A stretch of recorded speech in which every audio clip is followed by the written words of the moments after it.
What's going on, guys? Phil Daru back again with another video. Today I want to talk about a question that I've gotten recently on giving you exercises to help reduce the risk of getting knocked out. So I'm gonna give you 3 exercises that you could take with you to strengthen up the neck and the traps so that you can prevent getting yourself knocked out if you are a fighter, and so you just know it in general.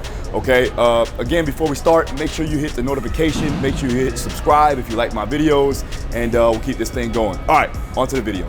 Okay, so before we go on to the exercises, we have to look at the focus points. First and foremost, we have to make sure that we're increasing our overall defense, right? So you gotta understand how to move and evade and avoid those strikes. So again, you have to work your skills. I'm gonna go ahead and reiterate that because that's more important when it comes down to it all right? Then you wanna work on your overall head movement, right? You wanna make sure that you have the ability to move and get out of the way of shots. Then you also have to work on your reaction time, right? If I can't see a shot coming, I can't react efficiently, and then there's gonna be an issue there. You're obviously gonna get hit. So again, we wanna make sure we avoid all of that and not get hit, but if we do, we're gonna utilize these strength exercises so that we can strengthen up the muscles to stabilize the neck that will ultimately stabilize the head, okay? So, stabilizing the head, all right? We're gonna strengthen the neck to increase size of the upper back and overall neck, okay? The main exercises that I'm gonna utilize are going to be isometric and quasi-isometric because we wanna create tension to create strength there, right? Maximal force, all right, so that we can have stability while we take or absorb any shots that may come, all right? So first one we're gonna do is an isometric flexion and extension in the neck sled drag, all right? So we're gonna take a sled, you can buy it anywhere, or if you need to, just get a tire and strap a rope to it. Very easy, very affordable. You can also get a neck harness from anywhere. If you go online or if you go to a local sporting goods store, you can find it for a very cheap price. All right, so we're gonna go ahead, throw that neck harness on, and then we're gonna walk forward at about 60 to 100 yards, and you're gonna do 6 trips down and back, backwards and forwards. So you're working the sternocleidomastoid muscles, you're working the Levator Scapulae, you're also working on the traps. All right, so all of these scalene muscles and all these little muscles in the neck, you're gonna be stabilizing them and working them accordingly through time. So you're actually gonna get a muscular endurance factor, and you're gonna also strengthen up and stabilize the neck in general, okay? Farmer's carries with the neck harness sled drag. Okay, so now we're just gonna go ahead and throw either dumbbells, kettlebells. If you have farmer's carries implements, you can use those obviously as well. But what you're doing there is you're activating the upper traps and the mid traps so that you can stabilize your spine and overall your neck, your cervical spine in general. So as I'm holding the dumbbells or kettlebells or whatever, I'm still isometrically contracting all those muscles up there that support my head, okay? Okay, and lastly, we're gonna be working on a neck harness transverse rotation. Again, so now we're working through the plane of motion, through that transverse plane, making sure we're strengthening up the muscles there that rotate the head side to side. All right, let's get on to the exercises. Okay, so first exercise, see Dan here. Dan Howard, Coach Dan Howard on YouTube, check him out. All right, you probably seen him before in my other video. But what we're gonna do is we're gonna go ahead and strap the harness on. All right, this is a lovely harness that my man has on, okay? We'll put it on in the sled. All he's doing is he's locking down his chin, making sure that he's structuring out his entire spine. So we wanna make sure that you're locking down the C-spine so that there's no forward head posture. He's here giving himself a double chin. All right, you wanna make sure that that's there because you're stacking the spine in general. All right, as he moves forward, he's obviously going to contract the muscles of his anterior neck. So go ahead, we're just gonna walk forward with that. Good, and see, as he's turning on, as he's pulling the sled,